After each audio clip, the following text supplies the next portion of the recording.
Welcome to another unboxing video. I've removed the address labels and tape from the outside, and let's have a look in and see what we've got.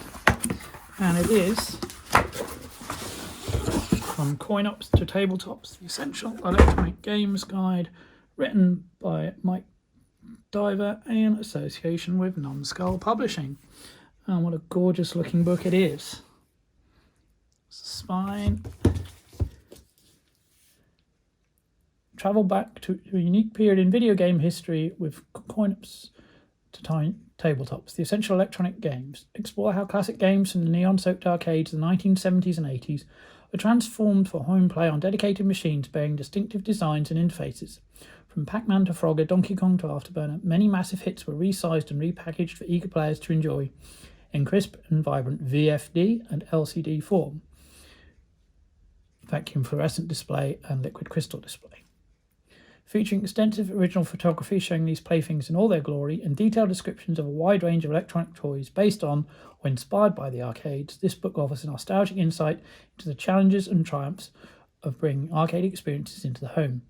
Every machine within these pages is an echo of an arguable golden era where high scores were there to be chased and gameplay mechanics were compellingly intuitive and satisfying.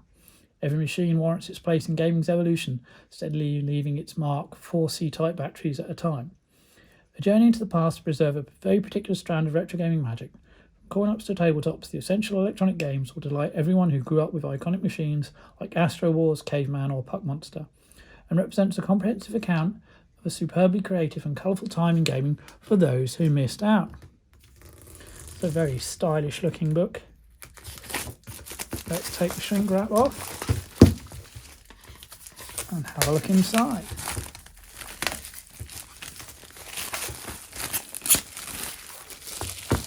This was another Kickstarter campaign that I backed. Glorious end papers there with adverts and box images. It's again Numskull Publishing. Releasing in 2024. Contents about the author, contributors. What a difference a display makes. Evolution and revolution. Gaming away from the tabletop. The game's masters. The games. About the author, Mike Diver. Recently reviewed The Console, 50 years of home video gaming on this channel. Contributors: Matt Precious, Ben Grant, Carl Meisen, Chris Hill, Darren Brown, Chris Crowder, Ashens, Slips Gamer, Nostalgia Nerd, Jason Badry, Brandon Salt from Retro Dodo, and John Hancock. So they're talking about the differences between the VFD, which is what sort of you see on a car dashboard, and the LCD, liquid crystal display. The games collected in this book span an exciting period of video gaming, starting in 1978 and ending in 1989. So then a quick look at the years. There's some nice close-up imagery there of particular games. Talking about what's happening in the wider gaming industry as well, which is nice to have in the context. Games Masters, Bambino, the American company, Bandai Electronics, obviously now part of Namco Bandai, Coleco, which had a short-lived spell in gaming, Entex, the American company, Epoch, formed in Tokyo, Gakken, again Tokyo, Grandstand, famous in Europe, MB, Milton Bradley, known for its toys as well as its electronic handheld games, Nintendo themselves, obviously with Game & Watch, Tomy, and now on to the bright yellow pages, the main game section. So Afterburner and manufacturer, year of release, power, based on, and so you see machine, close-ups on the detail, and a short write-up and a short quote. Alien Attack from Coleco, Alien Attack from Tomy, different game. This one obviously based on Scramble. Alien Chase. Amidar, one of my favourite arcade games. Astro Wars, the absolute classic.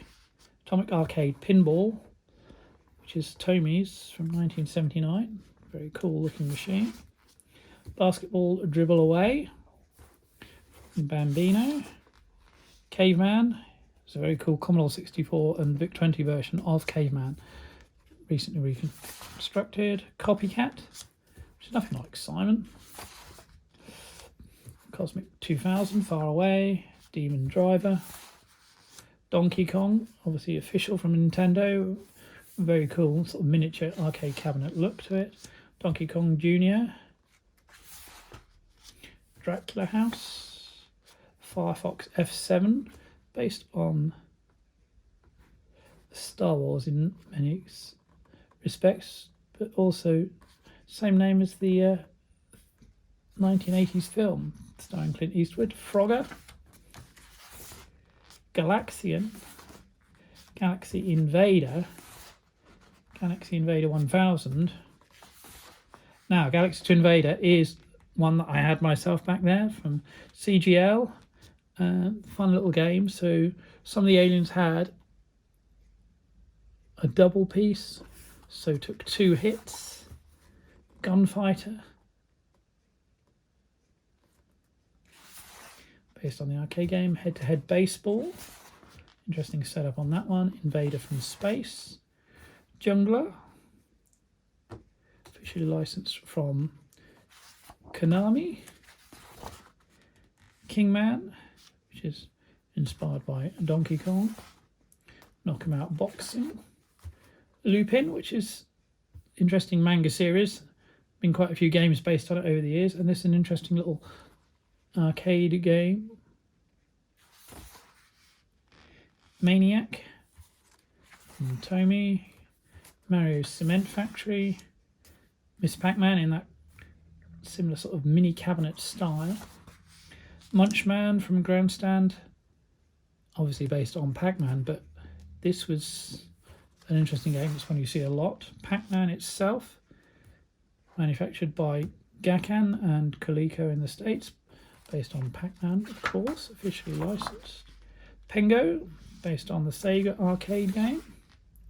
Pinball Wizard from Grandstand, nice to see another pinball game. Popeye from Nintendo. Puck Monster, I wonder what that one could be based on. Safari from Bambino. Scramble from Grandstand. The absolute classic Simon, which may or may not be based on Atari's Touch Me, which is very similar. Space Shot from Tandy. Space Turbo from Tomy. Star Force. Stargate, officially licensed from the Williams arcade game. Super Cobra being the follow-up to Scramble from Konami. Super Cup Football with the interesting little players. Super Kong. Super Simon, don't see that one as often as the original Simon. The Turn-In Turbo Dashboard. Tron from Disney, manufactured by Tomy. Bandai's U-Boat. Zaxxon from Coleco, gorgeous little mini cabinet with a side art there. Zigzag Monster. And then there's a selection there of Bandai's games. Some of the top games from Grandstand. Nintendo with these tabletop machines, very, very cool. Tomy. And there's more of the boxes. Kickstarter backers. I'll spot myself there. And that's it. So back to the end papers. So that is a fantastic looking book. Well worth checking out if you didn't back the campaign. Great work by Mike Diver to research it, and to all those who lent their machines to the campaign, thank you. It's a brilliant looking book, and I hope you've enjoyed this unboxing. Join me on the channel for more retro shelf, merch stand, unboxing and gameplay videos. Keep it retro.